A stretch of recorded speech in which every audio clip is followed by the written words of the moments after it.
অন্য কোনো পরপুরুষে যেতে পারবে না, সেখানে যে নারী অধিকার, তাই তো আপনি যেতে পারবেন না স্বামী। কি? আমি একজন মহাপুরুষ, আমি যেতে পারবো না রাসমঞ্জরিতে? তাহলে তোমারও যাওয়া হবে না। ওই সুরে ভগবান যে মনোনীত করে যাচ্ছে স্বামী।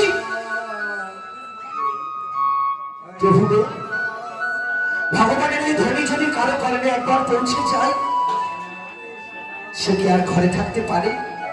পারে না স্বামী, পারে না। তাই আমি আর থাকতে পারছি না। এই আপনার চরণ দুটি জড়িয়ে ধরে বলছি স্বামী, একটিবার কৃপা করে আমাকে যাবার অনুমতি দিন। আমি আর থাকতে পারছি না স্বামী, আর পারছি না। আমি আসছি। পার্বতী, পার্বতী, শুনো, শুনো পার্বতী।